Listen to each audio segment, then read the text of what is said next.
이 오페라의 메시지는 인간과 자연의 어떤 그 관계 밸런스를 다시 한번 생각하게 되는 그런 오페라라고 생각합니다. Wow, there's so many supernatural things happening in this opera. It's raining one minute, snowing the next minute. There's ghosts and all sorts of supernatural events happening. So I knew it was going to be a very exciting challenge from the beginning. 눈이 아니라 마음으로 이해해야 한다라는 말이 나오거든요. 그 말이 딱 오페라를 관통하는 얘기가 아닌가라는 생각이 듭니다.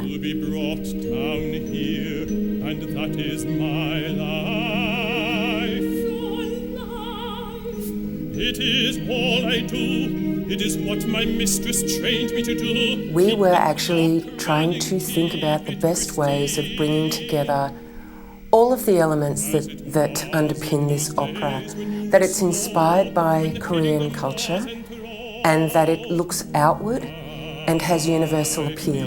We thought what might be a really nice way of blending and sparking the first ideas for the opera would be to look within the Korean culture to invention and also to mythology.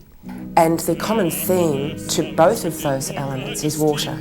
When I first picked up this story for the first time and I got the libretto for the first time, I was thinking about water. So I started thinking about how this opera's themes are about humanity's resistance to nature and how stone is such an important symbol of that, because I think for many, many years we've used stone to try to control water, to try to keep it at bay. But with time, water wears away even the toughest stone. So you'll see a lot of stone and water imagery, of course, in the piece itself.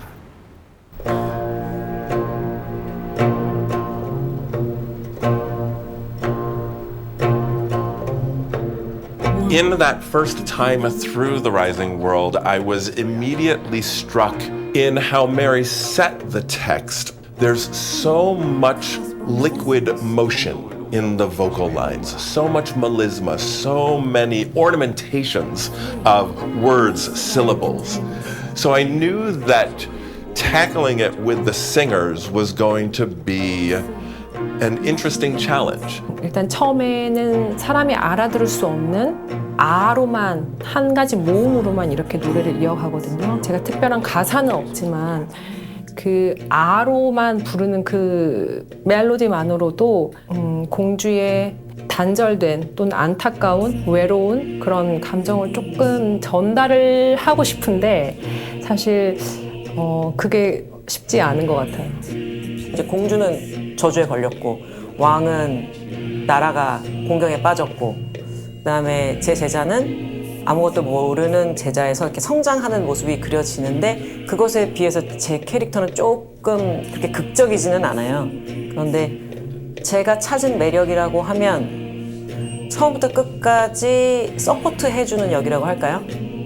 그래서 조금 더 극을 단단하게 만드는, 그리고 처음부터 끝까지 밑에서 극을 받치고 있는 그런 모습들을 제가 이제 연습을 하면서 많이 느끼고 있어요.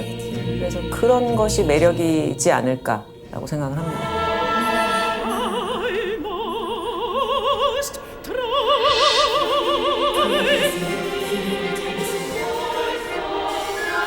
For me, what's really important with opera is to cast our minds back to hundreds and hundreds of years. We are custodians of a huge legacy of storytelling. Tradition is, to me, a living entity. It's not something that we're separate from. I think sometimes we tend to view tradition as being passé. It's gone. But we are actually part of the living tradition of opera, of storytelling. And so I feel like I am at service to that. What I learned through this process, especially working with Mary, but also especially with Stephen, was that we were all on the same page about what right meant. It's about using all of those moments, those musical and dramatic moments, to tell a clear and coherent story.